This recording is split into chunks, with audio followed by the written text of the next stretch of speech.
Neuron क्या होती हैं? ये हमारे नर्वस सिस्टम की basic and structural functional unit होती हैं, फंडामेंटल यूनिट होती हैं। हमारा नर्वस सिस्टम किससे मिलकर बना है? न्यूरॉन से। और क्या आपको पता है कि जो न्यूरॉन होती हैं वो ह्यूमन बॉडी की लॉन्गेस्ट सेल होती हैं, लार्जेस्ट सेल होती हैं। इनका साइज अप टू 1 मीटर तक भी हो सकता है। Hello hello hello everyone. Imagine करो कि आप किसी गरम ऑब्जेक्ट को टच कर रहे हो या किसी गरम प्लेट को टच कर रहे हो किचन में। तो कैसे आपका हाथ एकदम अचानक से पीछे हो जाता है, या फिर आप रोड के कॉर्नर में खड़े हो और रोड क्रॉस करने वाले हो, लेकिन अचानक से कोई कार आ जाती है आपके सामने, तो आप एकदम से कैसे रुक जाते हो। तो ये जो पूरी एक्टिविटी हुई, जो एकदम एकदम एकदम सेकंड में जो हुई, ये कैसे हुई? इनको ब्रेन ने कैसे करा? इतनी फास्ट रेस्पॉन्स कैसे दिया आखिर ब्रेन ने? तो ये जो पूरा जो प्रोसीजर है, ये आता है हमारे ह्यूमन नर्वस सिस्टम के अंदर। ये इसको कंट्रोल करता है, कोऑर्डिनेट करता है हमारा नर्वस सिस्टम। तो जो ह्यूमन नर्वस सिस्टम होता है, उसकी जो बेसिक यूनिट होती है वो होती है न्यूरॉन। जैसे कि आपने क्लास 9th में पढ़ा था कि जो सेल होती हैं, वो जब कंबाइन करती हैं तो टिश्यू का फॉर्मेशन करती हैं। टिश्यू जब कंबाइन करते हैं तो ऑर्गन का फॉर्मेशन करते हैं, एंड ऑर्गन्स जब कंबाइन करते हैं तो ऑर्गन सिस्टम का फॉर्मेशन करते हैं। सिमिलरली जो न्यूरॉन है, वो क्या है? वो एक सेल है। जब न्यूरॉन्स कंबाइन करती हैं तो वो नर्व्स का फॉर्मेशन करती हैं। जो नर्व्स होती हैं वो बनाती हैं हमारा नर्वस सिस्टम। ये पूरा एक ऑर्गन सिस्टम बन जाता है जो हमारा कंट्रोल एंड कोऑर्डिनेशन में हेल्प करता है। तो न्यूरॉन क्या होती हैं? ये हमारे नर्वस सिस्टम की basic and structural functional unit होती हैं, फंडामेंटल यूनिट होती हैं। हमारा नर्वस सिस्टम किससे मिलके बना है? न्यूरॉन से। और क्या आपको पता है कि जो न्यूरॉन होती हैं वो ह्यूमन बॉडी की लॉन्गेस्ट सेल होती हैं, लार्जेस्ट सेल होती हैं। इनका साइज अप टू 1 मीटर तक भी हो सकता है। तो चलिए न्यूरॉन के स्ट्रक्चर को समझते हैं और साथ में उसके फंक्शन को समझते हैं। तो ये है न्यूरॉन, जो कि है हमारे नर्वस सिस्टम की स्ट्रक्चरल एंड फंक्शनल यूनिट। ठीक है। तो जो न्यूरॉन होती है, अगर हम इसके स्ट्रक्चर को देखें तो यहाँ पर कुछ ट्री की ब्रांच जैसे स्ट्रक्चर है। एक बड़ा सा न्यूक्लियस देख सकते हो, एक लॉन्ग फाइबर है, फिर ये कुछ टर्मिनल है जहां से कुछ केमिकल सीक्रेट हो रहे हैं। तो जब भी कोई सिग्नल आता है, कोई स्टिमुलाई आता है, जैसे कि जब आपने किसी हॉट प्लेट को टच करा, तो वहां पर स्टिमुलाई क्या है? स्टिमुलाई वो हीट है। एक तरह से वो एक सिग्नल है, हीट। तो ये जो स्टिमुलाई है, इसको न्यूरॉन सबसे पहले कैच करेगी, इसको पकड़ती है। तो इसको पकड़ते हैं न्यूरॉन में प्रेजेंट ये ब्रांच लाइक स्ट्रक्चर। ये एकदम जैसे ट्री की ब्रांचेस होती है ना, पेड़ की ब्रांचेस होती हैं, ये एकदम ब्रांच लाइक स्ट्रक्चर होते हैं, जिनको बोलते हैं डेंड्राइट्स। तो ये जो डेंड्राइट्स होते हैं, ये एकदम जैसे पेड़ होता है, उसकी ब्रांच होती है ना घनी घनी, बिल्कुल जैसे किसी चीज को पकड़ने के लिए बनी है। इनका स्ट्रक्चर भी इसी तरह से डिजाइन है कि किसी सिग्नल को पकड़ने के लिए बना है। तो ये जो डेंड्राइट है, ये जो स्टिमुलाई आया बॉडी के अंदर, स्टिमुलाई रिसेप्टर के थ्रू आए। जैसे स्किन पर है कौन? Thermo receptors. तो जो थर्मो रिसेप्टर्स ने जो पकड़ा सिग्नल को, तो ये सिग्नल आया केमिकल की फॉर्म में। तो ये जो डेंड्राइट्स होंगे, ये डेंड्राइट्स इस केमिकल सिग्नल को बदल देंगे इलेक्ट्रिकल सिग्नल में। इसको इलेक्ट्रिकल सिग्नल में बदल देंगे, और ये जो इलेक्ट्रिकल सिग्नल है, यही आगे ट्रांसमिट होगा, हमारे ब्रेन तक ट्रांसमिट होगा ये इलेक्ट्रिकल सिग्नल। तो जो डेंड्राइट्स हैं, ये ब्रांच लाइक स्ट्रक्चर है। इन्होंने हमारे इलेक्ट्रिकल सिग्नल, केमिकल सिग्नल को पकड़ा और उसको इलेक्ट्रिकल सिग्नल में कन्वर्ट कर दिया। अब जो डेंड्राइट्स हैं वो सिग्नल को लेके जाते हैं इस सेल बॉडी के अंदर। इसके अंदर, सेल बॉडी के अंदर, इस सेल बॉडी को बोलते हैं सोमा।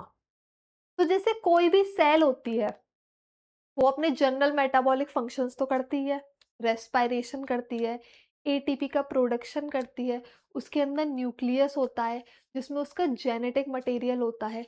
तो ये जो सोमा है, ये इस न्यूरॉन सेल का मेन मेटाबॉलिक एक्टिविटीज वाला एरिया है। जितनी भी मेटाबॉलिक एक्टिविटीज होंगी वो सेल बॉडी के अंदर होंगी, ठीक है।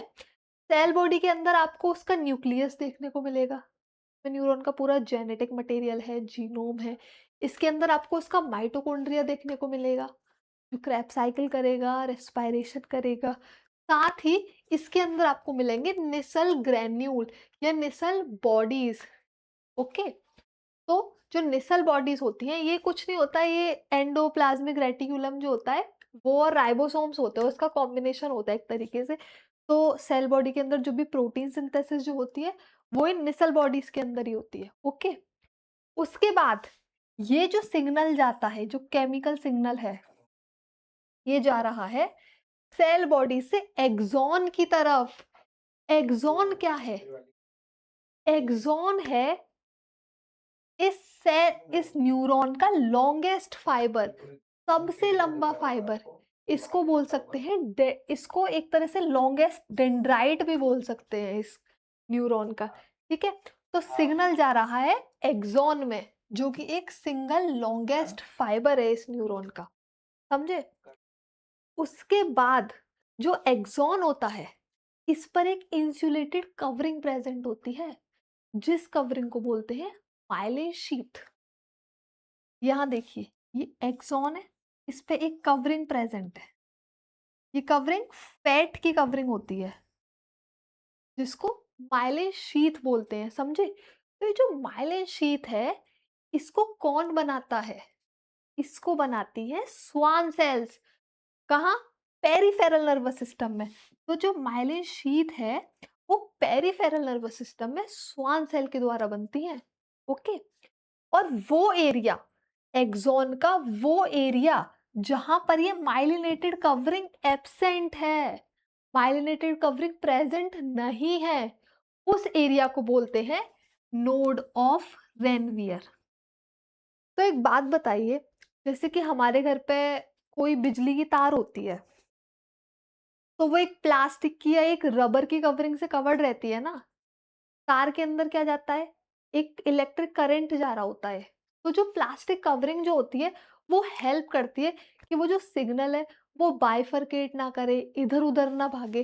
तो इसी तरह से जो हमारा इलेक्ट्रिकल सिग्नल जो न्यूरॉन में पास कर रहा है ना, वो बाइफरकेट ना हो, इधर उधर ना हो, इसलिए माइलिन शीथ की कवरिंग बनी रहती है। साथ ही में जो सिग्नल होता है वो जंप करके जाता है। ये जो नोड ऑफ रेनवियर वाला जो पोर्शन है ना, इस पे जंप कर करके जाता है। जंप करने से क्या होता है कि सिग्नल की स्पीड बढ़ जाती है।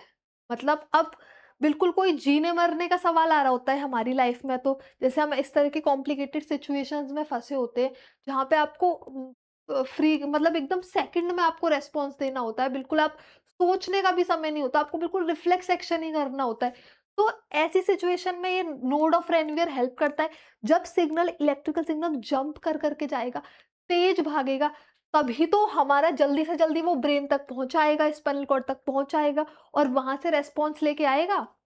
तो इसलिए ये नोड ऑफ रेनवियर की हेल्प से सिग्नल जंप कर करके जाता है इस एरिया में और वो एकदम फास्ट हमें रेस्पॉन्स लाके देता है, ठीक है। अब सिग्नल पास कर रहा है एक्सॉन से, फिर वो पहुंचता है एक्सॉन के टर्मिनल्स पे। मतलब टर्मिनल मतलब एक्सॉन के एंड्स पे। तो एक्सॉन के एंड पे प्रेजेंट होते हैं साइनेप्टिक नोब। ये देख रहे हो ये गोल गोल से स्ट्रक्चर, इन स्ट्रक्चर्स को बोलते हैं साइनेप्टिक नोब। ये साइनेप्टिक नोब में क्या भरा रहता है मैम? तो साइनेप्टिक नोब में प्रेजेंट होते हैं कुछ केमिकल्स, कुछ न्यूरोट्रांसमीटर। जैसे कि नाम से पता चल रहा है, ट्रांसमीटर मतलब जाने वाला, न्यूरो मतलब न्यूरॉन। न्यूरॉन क्या कैरी कर रहा है? सिग्नल कैरी कर रहा है। तो न्यूरॉन का सिग्नल पहुंचाने वाला, समझे। तो ये एक्सॉन टर्मिनल में प्रेजेंट है ऐसे गोल गोल साइनेप्टिक नोब, जहां प्रेजेंट होते हैं कुछ न्यूरोट्रांसमीटर्स। तो सपोज न्यूरोट्रांसमीटर केमिकल, एक एग्जांपल है एसिटाइल कोलिन, वो एक न्यूरोट्रांसमीटर है, समझे।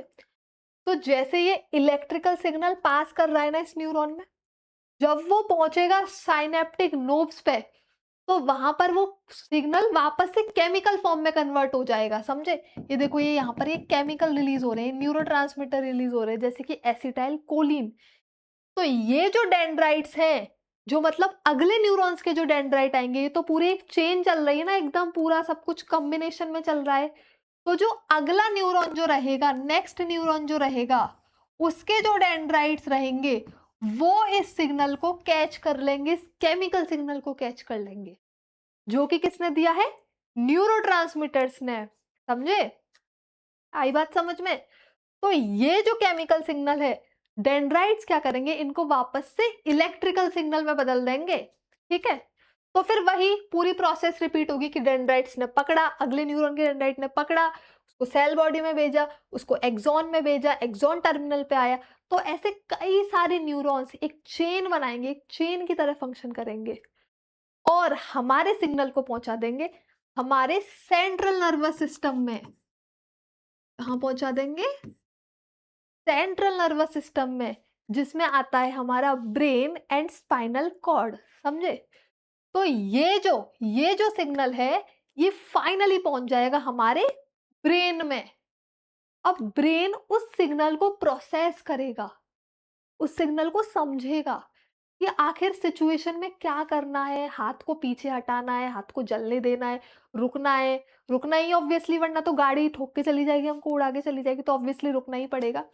तो ये जो सारी जो थिंकिंग है, ये जो सब कुछ जो रेस्पॉन्स जो जनरेट कर रहा है, ये हमारा ब्रेन, ये हमारा स्पाइनल कॉर्ड करेगा, बेसिकली हमारा सेंट्रल नर्वस सिस्टम करेगा। ओके? तो जो सिग्नल था वो ब्रेन तक पहुंच गया, ब्रेन ने उसको प्रोसेस करा एंड वापस उसी फॉर्मेट में जो ब्रेन होगा वो सिग्नल को न्यूरॉन को देगा और न्यूरॉन उस सिग्नल के रेस्पॉन्स को लेके आएगा। जो रेस्पॉन्स ब्रेन ने जनरेट करा था उस रेस्पॉन्स को लेके आएगा और कहाँ लेके आएगा? उस इफेक्टर ऑर्गन के पास लेके आएगा जो उस रेस्पॉन्स को रेस्पॉन्ड करेगा। यानी कौन? जब हम रोड क्रॉस कर रहे थे तो किसने फंक्शन किया? हमारे पैरों की मसल्स ने फंक्शन किया ना, तभी तो हम रुक गए, हम वहीं अपनी पोजीशन पे रुक गए, वरना तो हम आगे बढ़ जाते ना। तो ब्रेन ने सिग्नल कैसे दिया? हमारी लेग्स की मसल को दिया सिग्नल कि भाई रुक जाओ, आगे मत जाओ, आगे नहीं जाना, आगे रेड लाइट हो गई है तुम्हारे लिए। समझे? तो ब्रेन ने सिग्नल पहुंचा दिया इफेक्टर ऑर्गन को, पर ये सिग्नल किसके थ्रू पहुंचा? न्यूरॉन्स के थ्रू। या फिर जब हमने गरम प्लेट को टच करा था तो हमारे ब्रेन ने बोला था ना, भाई हाथ को पीछे ले ले, हाथ जल जाएगा, स्किन जल जाएगी। तो हाथ को पीछे किसने लिया? हमारे हाथ की मसल्स ने लिया। तो ब्रेन ने सिग्नल किसे भेजा? हाथ की मसल्स को भेजा। या फिर कभी आप देखो कि कभी आप एकदम सनलाइट की तरफ देख लो तो एकदम कैसे आंखें बंद हो जाती है, मतलब आप सोचते भी नहीं इतनी देर में तो आंखें बंद हो जाती है, बिल्कुल रिफ्लेक्स एक्शन सा हो जाता है। तो इस सिचुएशन में कौन है इफेक्टर ऑर्गन? हमारी आंखों की सिलियरी मसल्स, वो बंद हो गई एकदम से, आंखें बंद हो गई, आंखें बच गई हमारी, वरना तो हमारा कॉर्निया लेंस सब डैमेज हो जाते हैं ना इतनी हाई सनलाइट से। या फिर आप फोन में लग रहे हो, गेम खेलने लग रहे हो, ठीक है, और मम्मी किचन से आवाज देती है कि भाई सुन इधर आ, ये सामान लेके आ, या ये सामान दे मेरे को। तो भाई किसने? कानों ने सुना। कानों में क्या थे? रिसेप्टर थे। बट कान ने वो बात आवाज को पहुंचाई, रिसेप्टर्स ने न्यूरॉन के थ्रू वो बात हमारे ब्रेन को पहुंचाई कि भाई मम्मी बुला रही है। ब्रेन ने क्या बोला? भाई मम्मी बुला रही है, मम्मी तो मारेंगी, चलो पहले मम्मी का काम करते हैं फोन छोड़ के। तो रेस्पॉन्स दिया ना, हमारी बॉडी उठी, हमने लोकोमोशन किया, हमने वो चीज ढूंढी जो मम्मी ने हमसे मंगाई और फिर वो चीज मम्मी को दी। तो ये पूरा कंट्रोल एंड कोऑर्डिनेशन हुआ ना हमारी नॉर्मल लाइफस्टाइल में। तो ये पूरा कंट्रोल एंड कोऑर्डिनेशन हमारे न्यूरॉन की हेल्प से होता है। ठीक है? अब जो न्यूरॉन होते हैं वो 3 तरीके के होते हैं, उनकी पोजीशन के बेसिस पे कि वो कहाँ कैसे मैसेज को ट्रांसमिट कर रहे हैं, कहाँ लेके जा रहे हैं, कहाँ से लेके आ रहे हैं। तो इस बेसिस पे न्यूरॉन 3 तरीके के होते हैं। ओके? तो सबसे पहले होते हैं हमारे सेंसरी न्यूरॉन्स या फिर एफरेंट न्यूरॉन्स। अब जैसे एफरेंट नाम से पता चल रहा है, ए आ रहा है जैसे आजा आजा, जैसे ब्रेन बुला रहा है सिग्नल को, भाई आजा आजा। तो ये क्या है? ये है एफरेंट न्यूरॉन। तो ये न्यूरॉन हमारे सिग्नल को रिसेप्टर से, जो रिसेप्टर था जिसने स्टिमुलाई को फील किया, स्टिमुलाई को टच किया, वहां से हमारे सेंट्रल नर्वस सिस्टम तक लेके जाएंगे। यानी कौन?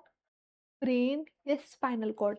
तो जो सेंसरी न्यूरॉन्स होते हैं ना, वो इम्पल्स को, सिग्नल को कैरी करते हैं सेंसरी रिसेप्टर से सीएनएस तक, ब्रेन या स्पाइनल कॉर्ड तक। ठीक है, ये जो न्यूरॉन होते हैं, इन्होंने इन्वायरमेंट से स्टिमुलाई को डिटेक्ट करा, ब्रेन और स्पाइनल कॉर्ड तक ले गए। इनका बस ये फंक्शन है। ओके, उसके बाद ब्रेन में प्रोसेस हो रहा है हमारा, जो भी हमने स्टिमुलाई आया है या जो भी रेस्पॉन्स देना है वो प्रोसेस हो रहा है।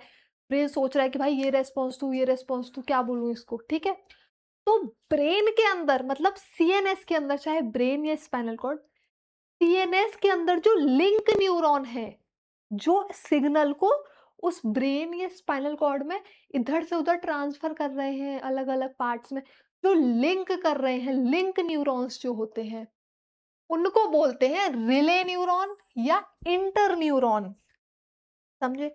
ब्रेन ने रेस्पॉन्स बना दिया, भाई भाई हाथ पीछे ले ले, हाथ जल जाएगा, हाथ पीछे ले ले, तो ये रेस्पॉन्स बनाया ना ब्रेन ने। तो इससे इसको लिंक किसने किया? सेंसरी से ब्रेन, सेंसरी ने ब्रेन तक पहुंचाया। ब्रेन के अंदर ये लिंक न्यूरॉन है सीएनएस के अंदर। ठीक है, तो फिर जब ब्रेन रेस्पॉन्ड देगा उस सिग्नल का, किसको? इफेक्टर ऑर्गन को जो रेस्पॉन्ड देगा, तो ब्रेन से भी तो रेस्पॉन्स लेके जाना है। वो काम भी कौन करेगा? न्यूरॉन। तो ऐसे न्यूरॉन जो ब्रेन से इफेक्टर ऑर्गन तक सिग्नल को लेके जाते हैं, उनको बोलते हैं मोटर न्यूरॉन या इफरेंट न्यूरॉन। अब इफरेंट नाम से पता चल रहा है, ई से इफरेंट, ई से एग्जिट, मतलब एग्जिट करा रहे हैं सिग्नल को, बाहर लेके जा रहे हैं। समझे? तो जो मोटर न्यूरॉन होते हैं वो सीएनएस से मतलब ब्रेन या स्पाइनल कॉर्ड से सिग्नल को लेके जाते हैं इफेक्टर मसल या ग्लैंड के पास। भाई ग्लैंड क्यों? अब आपने अगर खाना खाया, आपको कोई खाना टेस्टी लग रहा है, सपोज आपने पिज्जा बर्गर देखा, आपको अच्छा लगा, तो एकदम सैलाइवा बनता है ना मुंह में, एकदम मुंह में पानी आ जाता है ना। तो वो सैलाइवा कैसे बना? वो सैलाइवा बना सैलाइवरी ग्लैंड से। और जो सैलाइवरी ग्लैंड, उस मतलब जो हमारी नाक ने उस खाने की फ्रेग्रेंस ली कि अच्छा लग रहा है, आंखों ने देखा कि भाई टेम्पटिंग लग रहा है खाना तो एकदम, तो हमारी नाक, हमारी आंख, इन सारे रिसेप्टर ने मिलके सिग्नल पहुंचा दिया ब्रेन के पास। ब्रेन ने किसे रेस्पॉन्स दिया? हमारी सलाइवरी ग्लैंड को रेस्पॉन्स दिया कि भाई बहुत अच्छा खाना है, सलाइवा सीक्रेट हो जा भाई, सीक्रेट हो जा। ठीक है, तो ऐसे या तो इफेक्टर मसल या फिर इफेक्टर ग्लैंड। ओके, तो वहां तक पहुंचाएंगे सिग्नल को मोटर न्यूरॉन, ओके, ब्रेन से। तो इस तरीके से जो पूरा हमारा जो नर्वस सिस्टम है वो फंक्शन करता है। क्या था? कोई स्टिमुलाई आया, उसको प्रोसेस किया ब्रेन ने कि भाई क्या रेस्पॉन्स दूं, और फिर उसका इफेक्टर ऑर्गन को रेस्पॉन्स दे दिया।